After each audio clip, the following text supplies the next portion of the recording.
में पीएम नरेंद्र मोदी ने बुधवार को राष्ट्रपति के अभिभाषण पर धन्यवाद प्रस्ताव पर लोकसभा में कहा कि टिकट विपरीत काल में देश किस तरह से रास्ता चुनता है। राष्ट्रपति ने अभिभाषण में ये बात बताई है। राष्ट्रपति का हर शब्द देशवासियों में विश्वास पैदा करने वाला है। पीएम नरेंद्र मोदी ने कोरोना को लेकर कहा कि भगवान की कृपा से हम सब बच गए।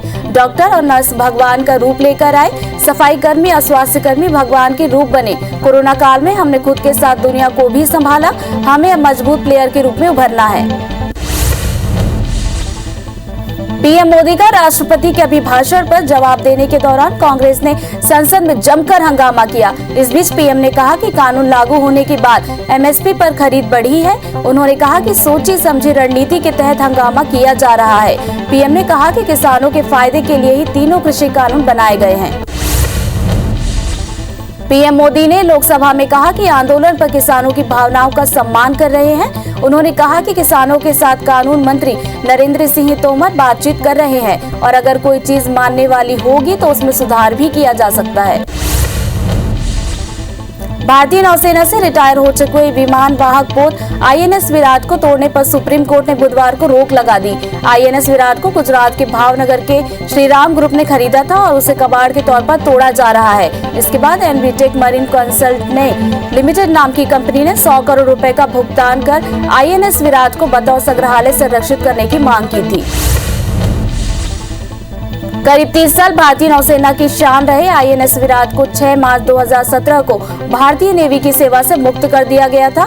ये जहाज भारत से पहले ब्रिटेन की रॉयल नेवी में HMS हर्मेस के रूप में 25 साल तक अपनी सेवाएं दे चुका था। इसके बाद 1987 में आईएनएस विराट को इंडियन नेवी में शामिल किया गया। सीएम भूपेश बघेल ने अरपा महोत्सव के समापन के किसानों के लिए बड़ा ऐलान किया। उन्होंने ऐलान किया कि धान खरीदी की चौथी किस्त 31 मार्च से पहले मिल जाएगी। उन्होंने कहा कि चावल खरीदने के लिए केंद्र तक जाएंगे। अगर केंद्र चावल नहीं खरीदता तो जनता के बीच भी जाएंगे। पेंड्रा के 2 दिन अरपा महोत्सव का आज मुख्यमंत्री भूपेश बघेल ने समापन किया। इस मौके पर उन्होंने कहा कि अरपा महोत्सव के स्वरूप का और विस्तार करेंगे। मुख्यमंत्री ने कहा कि पेंड्रा गौरेला मरवाही जिले के विकास के लिए पूरा सरकारी तंत्र ताकत से लगा है। उन्होंने जिले को करोड़ों रुपए के विकास कार्यों की सौगात भी दी। मुख्यमंत्री शिवराज सिंह चौहान से आज भारतीय स्टेट बैंक के मध्य प्रदेश छत्तीसगढ़ के मुख्य महाप्रबंधक उमेश पांडे ने मुलाकात की। मुख्यमंत्री ने स्ट्रीट वेंडर्स के लिए लागू ऋण योजनाओं की मंजूरी जल्द देने को कहा। इस दौरान स्वनिधि योजना पर भी चर्चा हुई। मुख्यमंत्री ने कहा कि अगली बैठक में योजना के तहत राशि के वितरण की स्थिति का विस्तार भी किया जाएगा। पश्चिम बंगाल के दौरे से लौटे मध्य प्रदेश के गृह मंत्री नरोत्तम मिश्रा ने कहा है कि पश्चिम बंगाल में हिंसा, अराजकता, भ्रष्टाचार और माफिया का बोलबाला है। पश्चिम बंगाल में परिवर्तन की बयार चल रही है। उन्होंने कहा कि जो बातें उन्होंने उत्तर प्रदेश में चुनाव से पहले कही थी वैसा ही बंगाल में होगा। कांग्रेस किसानों के मुद्दे पर राजनीति के सिवाय कुछ नहीं कर रही है। पंडित जवाहरलाल नेहरू लेकर मोहन सिंह तक किसानों के हित में कोई भी कदम नहीं उठाए। ये बातें मध्य प्रदेश के कृषि मंत्री कमल पटेल ने कही। नर्मदा परिक्रमा के लिए जबलपुर पहुंचे कृषि मंत्री और जबलपुर के प्रभारी मंत्री कमल पटेल ने कृषि कानूनों को किसानों की आय बढ़ाने वाला करार दिया। मध्य प्रदेश सरकार ने प्रदेश के 407 नगरीय निकाय क्षेत्र में टेक्निकल सपोर्ट के लिए IAEM इंदौर से MOU किया है। नगरीय विकास और आवास मंत्री भूपेंद्र सिंह की उपस्थिति में विभाग की ओर से नगरीय निकायों के अधिकारियों कर्मचारियों को सहयोग देने के उद्देश्य से ये करार हुआ है, जिसका लाभ प्रदेशवासियों को मिलेगा। रायपुर एम्स में Indian stem cell study group association की द्विवार्षिक कॉन्फ्रेंस 13 और 14 फरवरी को आयोजित होगी। इस अवसर पर रीजनरेटिव साइंसेज पर CME का आयोजन भी होगा। इसमें देश विदेश से 150 से अधिक प्रमुख चिकित्सक स्टेम सेल के प्रयोगों पर चर्चा करेंगे। 50 डॉक्टर ऑनलाइन व्याख्यान भी देंगे। कोरबा में विधायक ननकीराम कंवर ने स्वरोजगार के लिए बांटे गए मिनी राइस मिल में घोटाले का आरोप लगाया है। ननकीराम कंवर ने कहा कि कृषि विभाग ने 25,000 में मिलने वाली मिनी राइस मिल को 1 लाख से ज्यादा की कीमत में खरीदा है। वहीं जिन गौठान में महिलाओं को स्वरोजगार के लिए मिनी राइस मिल बांटे गए हैं, वहीं मिल चलने से पहले ही खराब हो गए। दतिया जिले के कटीली, गुर्जरा, सिकरी, इंदरगढ़, ननबाहा, बसवाहा और दुर्गापुर की सहकारी समितियों पर समिति सेवकों द्वारा पीडीएस के गेहूं चावल न बांटने का मामला सामने आया है। इसे लेकर विभिन्न थानों में एफआईआर दर्ज कराई गई है। वहीं उपभोक्ता अपने हक का अनाज मिलने का इंतजार कर रहे हैं। भोपाल के हमीदिया हॉस्पिटल में बड़ी गड़बड़ी सामने आई है। कोरोना काल में निजी लैब में हुई जांच का बिल करीब 4.5 करोड़ आया है। अस्पताल के कोविड सेंटर में भर्ती करीब 3600 मरीजों की कई जांच 2 निजी लैब में कराई गई, जिसका बिल अब विभाग को चुकाना होगा। वहीं मामले में चिकित्सा शिक्षा डायरेक्टरेट ने जांच बैठा दी है। ग्वालियर में कोविड वैक्सीन को लेकर नगर निगम कर्मचारियों में भ्रम इस कदर फैला है कि कर्मचारी वैक्सीनेशन के लिए नहीं पहुंच रहे हैं। इसी भ्रम को दूर करने के लिए नगर निगम अधिकारी अब शिविर लगाकर समझाइश दे रहे हैं कि वैक्सीन पूरी तरह सुरक्षित है। बड़े राजपुर ब्लॉक मुख्यालय विश्रामपुरी में सर्व आदिवासी समाज के तत्वाधान में केशकाल विधायक संतराम नेताम ने बाबा साहेब की प्रतिमा का अनावरण किया। नेताम ने सबसे पहले आदिवासी समाज के आराध्य देवलिंगों की पूजा अर्चना की। मांद्री नृत्य के साथ रैली निकालकर बाबा साहेब की प्रतिमा का भी अनावरण किया। मध्य प्रदेश में बिजली कंपनियों ने एक बार फिर बिजली के दाम बढ़ाने की मांग की है। बिजली कंपनियों ने साल 2019 और 2020 में 4,752 करोड़ के घाटे का हवाला दिया है। इसे लेकर राज्य विद्युत विनियामक आयोग में नई सत्यापन याचिका दायर की है। साल 2019-20 में वास्तविक आय और खर्च का ब्यौरा देकर बिजली कंपनियों ने घाटे का बहाना बनाया है। बिजली उपभोक्ताओं को अब बिजली बिल ऑनलाइन जमा करना होगा। मध्य क्षेत्र विद्युत वितरण कंपनी के 1 अप्रैल से कैश काउंटर बंद हो जाएंगे। वहीं कई स्थानों पर एजेंसियों को ऑनलाइन भुगतान के लिए अधिकृत किया जाएगा। मध्य प्रदेश में पेट्रोल डीजल के दाम रोजाना नए रिकॉर्ड बना रहे हैं। जबलपुर में पेट्रोल के दाम 95 रुपए 56 पैसे प्रति लीटर हो गए हैं, तो डीजल के दाम 85 रुपए 85 पैसे प्रति लीटर है, जबकि प्रीमियम पेट्रोल 98 रुपए 49 पैसे प्रति लीटर मिल रहा है। वहीं पेट्रोल में सीधे तौर पर 36 पैसे और डीजल में 40 पैसे की बढ़ोतरी हुई है। आदिवासी अंचल के लिए Indore Manmad rail line project महज सपना ही बनकर रह गया है। खरगोन, बुरहानपुर, बड़वानी जिले की जनता को हर बार निराशा ही हाथ लगी। मनमाड़ लाइन प्रोजेक्ट को 3 साल पहले केंद्र सरकार से मंजूरी मिली थी। इसके बावजूद आज तक मैदानी काम शुरू नहीं हो पाया है।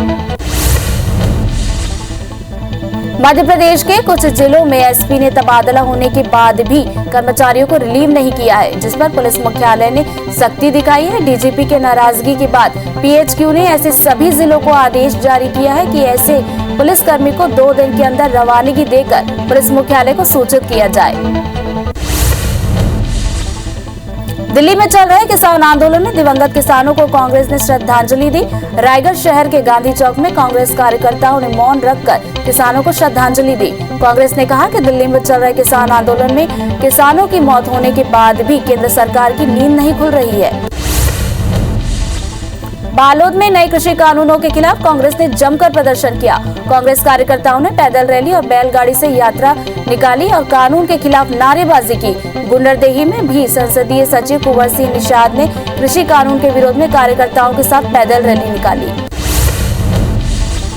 केंद्र सरकार की वादा खिलाफी के विरोध में एनएसयूआई और कांग्रेस ने नौकरी दो या डिग्री वापस लो मुहिम के तहत कटनी एसडीएम कार्यालय का महाघेराव किया। कचहरी चौक में एनएसयूआई कार्यकर्ताओं ने प्रदर्शन किया। गणेश चौक से रैली निकाली। इस दौरान पुलिस ने कार्यकर्ताओं पर वाटर कैनन से पानी छोड़ा और गिरफ्तारी भी की।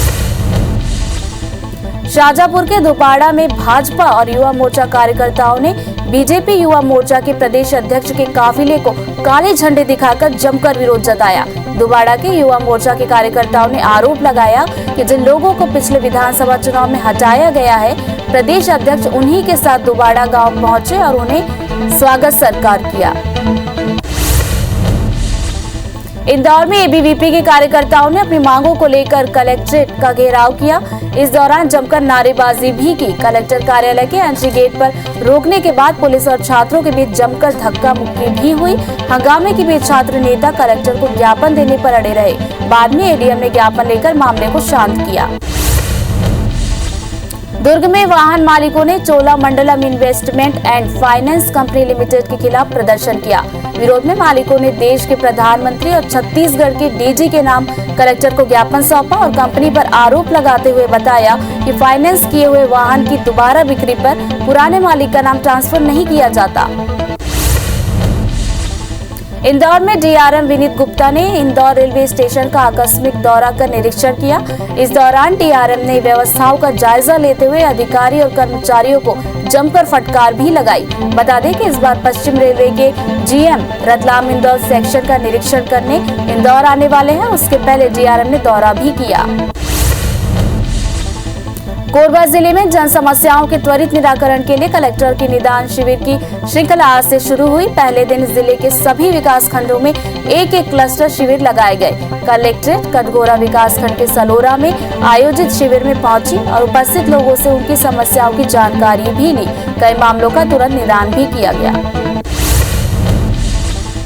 कांकेर के नरहरपुर ब्लॉक के व्याख्याताओं की याचिका पर सुनवाई करते हुए सिंगल बेंच ने नेशनल पेंशन स्कीम के तहत हो रही कटौती पर रोक लगा दी है। व्याख्याताओं ने कटौती के खिलाफ याचिका लगाई थी। Justice PS. कोशी ने पीईओ के आदेश पर रोक लगाते हुए 3 माह में मामले के निराकरण के निर्देश दिए हैं। ग्वालियर नगर निगम कर्मचारी संदीप शर्मा के खिलाफ कार्रवाई के लिए तत्कालीन नगर निगम आयुक्त संदीप माकिन द्वारा शासन को लिखे पत्र को लेकर पेश याचिका पर हाई कोर्ट ने माकिन को नोटिस जारी किया है। इसके अलावा प्रमुख सचिव मध्य प्रदेश शासन एसपी ग्वालियर को भी नोटिस जारी किए गए हैं। मामले में 31 मार्च तक जवाब मांगे गए हैं। कटनी जिले में कलेक्टर के निर्देश पर राजस्व और पुलिस विभाग की टीम ने अवैध अतिक्रमण के खिलाफ कार्रवाई की। झिंझरी और गुलवारा गांव में लगभग 55 एकड़ की सरकारी जमीन को विभाग ने अतिक्रमण से बचाया। कार्रवाई के दौरान 4 व्यक्तियों को गिरफ्तार कर जेल भी भेजा गया है। नेहरू नगर स्थित गुरुद्वारा चौक पे 2 स्थानों पर कलवर्ट बनाए जाने के चलते वाइशे ब्रिज से गुरुद्वारा चौक तक मार्ग 30 मार्च तक बंद किए जाने का निर्णय लिया गया है। इस संबंध में कलेक्टर ने आदेश भी जारी किया है। इसके लिए परिवर्तित मार्ग प्रस्तावित किया गया है। जशपुर के तपकरा वन परिक्षेत्र के कांदा ढूंढा में हाथी के हमले से एक बुजुर्ग महिला की मौके पर ही मौत हो गई। महिला सुबह दामाद के साथ तपकरा जाने साइकिल से निकली थी। इस दौरान दंतैल हाथी ने महिला पर हमला कर दिया। घटना के बाद वन अमला मौके पर पहुंचा और मृतका के परिजनों को 25,000 रुपए की सहायता राशि भी दी। ग्वालियर में सांड के उत्पात ने एक युवक की जान ले ली। गुड़ीगुड़ा के नाके इलाके में सांड ने 3 बाइक सवार दोस्तों को टक्कर मार दी। घटना में घायल हुए तीनों दोस्तों को जेएएच अस्पताल में भर्ती कराया गया। इलाज के दौरान गंभीर रूप से घायल एक युवक की मौत भी हो गई।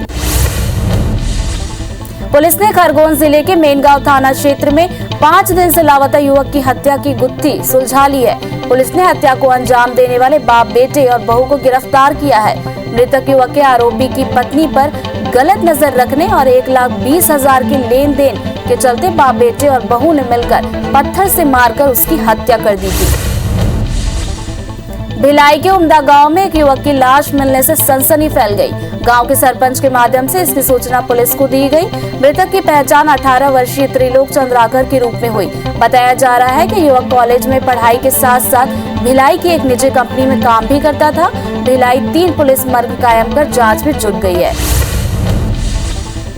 स्टेट माइनिंग कॉरपोरेशन के सालों से स्टैंप ड्यूटी का भुगतान नहीं करने पर जिला पंजीयक ने कुर्की वारंट जारी किया है। डीआर ने नोटिस में चेतावनी दी है कि 15 दिन के अंदर बकाया स्टैंप ड्यूटी का भुगतान नहीं किया तो स्टेट माइनिंग कॉरपोरेशन की चल अचल संपत्ति को कुर्क किया जाएगा। मुरैना जिला अस्पताल के सिटी स्कैन में पदस्थ एंट्री ऑपरेटर के साथ मरीज के परिजन ने मारपीट की आरोप लगाया। घटना अस्पताल में हुई जो कि सीसीटीवी में कैद हो गई। घटना की जानकारी पर अस्पताल के स्टाफ मौके पर पहुंचे, तब तक आरोपी वहां से फरार हो गया। डॉक्टर्स ने मामले की जानकारी सिटी कोतवाली थाना पुलिस को दी। पुलिस मामले की जांच कर रही है।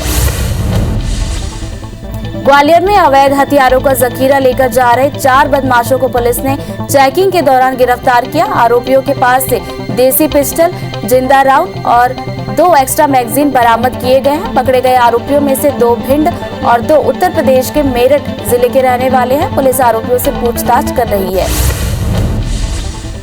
सीधी पुलिस ने अन्य राज्यों में भटक रहे 43 आदिवासी मजदूरों की घर वापसी कराई है। ये सभी मजदूर करीब 4 महीने से महाराष्ट्र, कर्नाटक और तेलंगाना में भटक रहे थे, जिन्हें सीधी लाया गया है। खेल और युवा कल्याण विभाग ने हॉकी खिलाड़ियों के चयन के लिए आज शिविर लगाया। खेलो इंडिया योजना के तहत रखे गए शिविर में 9 से 13 साल के खिलाड़ियों को शामिल किया गया। शिविर में चयन हुए खिलाड़ियों को बिलासपुर और रायपुर के खेल अकादमी में प्रवेश दिया जाएगा। शिविर में अंतर्राष्ट्रीय हॉकी खिलाड़ी मृणाल चौबे भी पहुंचे। आदिवासियों और नक्सलियों के द्वारा मनाए जाने वाले भूमकाल दिवस को दंतेवाड़ा पुलिस ने मनाकर सबको चौंका दिया। 13 इनामी नक्सलियों के समर्पण करने पर एसपी अभिषेक पल्लव ने पूरी पलटन के साथ नाच गाकर भूमकाल दिवस मनाया। एसपी की माने तो शहीद गुंडाधुर आदिवासियों के लिए पूजनीय है। शहीद गुंडाधुर के सम्मान में इस दिवस को मनाया गया। छत्तीसगढ़ सेन समाज द्वारा सेन जयंती कार्यक्रम का आयोजन किया गया। कार्यक्रम में समाज के युवक युवतियों का परिचय सम्मेलन भी रखा गया। कार्यक्रम में रायपुर ग्रामीण के विधायक सत्यनारायण शर्मा और विपिन शुक्ला भी मौजूद रहे। वहीं कार्यक्रम में अंत में विधायक सत्यनारायण शर्मा और विपिन शुक्ला का मोमेंटो और श्रीफल देकर सम्मान किया गया।